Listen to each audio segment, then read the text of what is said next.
Hello, everybody. How are you? It's time for another travel and tourism video. This time we're going to be in Minneapolis, Minnesota, one of America's finest cities. And this video is going to be 5 things you can only do in Minneapolis. Let's get right into it. The first one is play for the Minnesota Wild.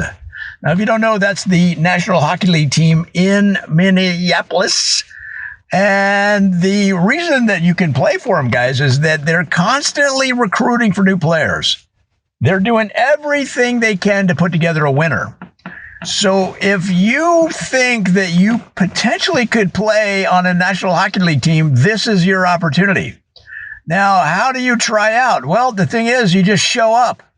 If you just show up and talk to the equipment manager and give them a good story, and it doesn't have to be that good because they're frankly desperate for good players, they may put you in for a few shifts to see how you do, and then based on that, expand that to a period or more. Now, has this happened before? Yes. The Wild has recruited 7 different players from people just showing up outside the locker room before a game. So you have a very real chance of getting on the team. Now, will you get a contract? That depends on how you perform. Because how do we know? How do they know what your story is? But the point is, if you have a good enough story, you'll get on the team. Now, people can fake it, right? They don't know that you played for Boston College and that you took them to the championship in whatever year. You might just be making that up, right? So you will have to sign a release before you get out there, because I don't know if you've ever been to a National Hockey League game, but when you step out of the ice, you better have your will all laid out, because there's a good chance if you get checked into the 5th row that you may not make it through the game, and they'll be calling your family. So be prepared for that. But if you're legit, this is a shot that you want to take. Just go down there, get your skates on, have all your pads ready to go so you can just put on their jerseys and their socks, and then step out on the ice. And good luck to you guys. That's number 1 on our list of the 5 things you can only do in Minneapolis. Now, the next thing is also sports related, because over at the Vikings, they are adding a new character. So they have Victor the Viking. He's been around forever. Everybody loves Victor the Viking. But they're considering adding a new mascot. And this is, again, where they're looking for somebody to step into that role. So if you have any comedy background or clowning background, or perhaps you did warm up for a TV show, any kind of, maybe you were a magician or a host or an MC, any kind of role, maybe you worked at an amusement park, that'd be a good one. They want people that have experience interacting with the public, as you can imagine the mascots do throughout the game. So they're considering starting a new character called Bjorn the Bubble. And he'll wear bubble wrap all over his body. But he looks like Bjorn, he's got kind of that Viking look. But the bubble wrap is because the idea is that the Vikings right now are so bad that the bubble wrap will protect Bjorn from insults from not only people that are loyal to other teams, but also from Vikings fans themselves. So that's why the character Bjorn the Bubble. Now, my guess is if you have some experience in this area, that they will listen to you if you want to modify that character in some way. They will at least entertain your ideas. I would be aggressive, I would be assertive, and at least throw them out there, but be open to them making the final decision, obviously. But good luck with that one. That's a really good one. Now, number 3 in our list of things you can only do in Minneapolis is the Minnesota or Minneapolis Sculpture Garden. And again, they're looking for new sculptures, because think about it. When you have a sculpture garden and people visit it, what's the next challenge? Is to get them to come back, guys. So that if you have a sculpture that you believe would be interesting to the visitors of the Minneapolis Sculpture Garden, then you should bring it to their attention. Now, again, there's no real formal process on this other than you have to bring it down so that they can look at it. Now you say, well, I'll just send them a photo. They don't want that, because a true art aficionado understands that a picture of a piece of art doesn't give you the complete and environmental and total sensory experience that you have when you're there observing it in person. And so you have to unfortunately, you have to rent a truck or something and haul your sculpture down there. Now, you don't have to be a professional. In fact, you don't have to have any art background, because I personally can attest to this. I've seen lots of modern art. I like art. And if you have some scrap metal in your garage, let's say you have an old bike, maybe a lawnmower that doesn't work, and perhaps some old tools that are all rusted out, if you can somehow weld all that together and throw it in the back of your pickup and bring it down, there's a very good chance that you'll get that into the garden, and probably you'll be in the New York Times as an up-and-coming artist. So that's just one idea. There's, of course, as an artist, it's your discretion on how to express yourself and what you're trying to communicate to the viewer.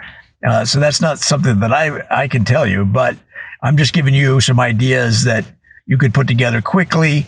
And even if they didn't take it at the Minnesota Sculpture Garden, it's a good chance that if you could get some press coverage, that a local or international art collector will see your bike, old tools, sculpture, and call you and offer you probably $500,000 to $600,000 for that. So that's something to consider. Now, the number 4 on our list is Paisley Park. Now, this is interesting because this is where, if you don't know, this is where Prince lived, at Paisley Park, and recorded. He had a complete recording studio there. It's basically a mini music mecca is what it is. It's Graceland in the north. And in this case, the people behind Prince, his family, and the people that own his image are considering coming out with a new album of unreleased Prince music. Now, to promote that, they know, of course, in today's environment, you have to grab people by the lapels because there's so much competing for people's attention. So what they're going to do is come out with a hologram starring Prince and perhaps you. So they're going to have a contest. They're not quite sure how they're going to do it, but they're going to have a hologram that will be packaged with this new music. Then this will all be downloadable to your computer or to your device, right? So in the hologram, it'll be a regular person that's a fan that wants to be in the hologram with Prince. So it'll be Prince performing, and then the fan either singing or just banging a tambourine against their thigh if they're shy and don't have any singing talent. So that will be running throughout this year, guys, and they'll make a decision later this year. So when you go to Paisley Park, think about that and think about signing up to be in the new Prince music release and hologram combo that is going to be a downloadable package later this year. And finally, number 5 on our list is Minnehaha Park.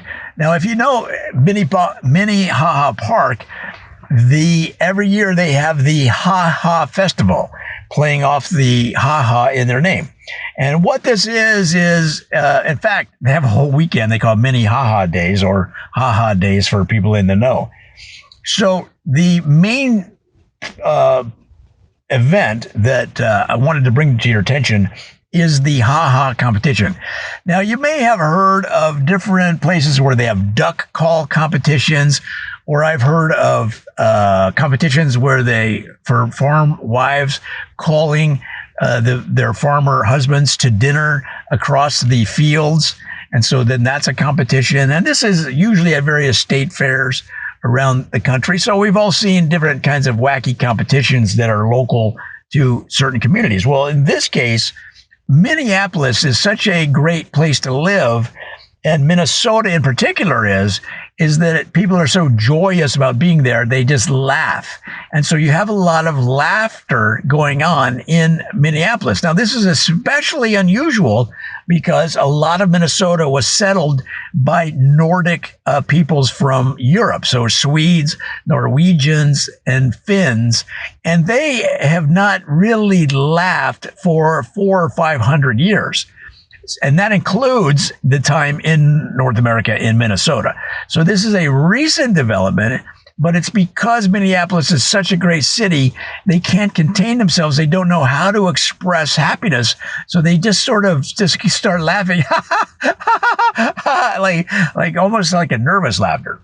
So because of this recent evolutionary development, the people behind Mini Ha-Ha Days said, you know what we should do?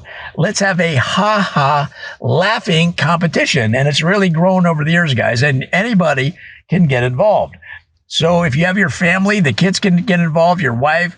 And in fact, they even have a canine division because we've all seen dogs that when they bark or when they emote, they sound like they're laughing. And this has turned out to be one of the more popular events on Instagram, on Facebook, all over social media, is these dogs laughing. It's crazy. So there you go. Enter the Ha-Ha Days. If you have a really interesting laugh, perhaps a funny laugh that sounds like maybe you snort quite a bit or whatever it is, or maybe it's a really high pitch laugh, whatever it is.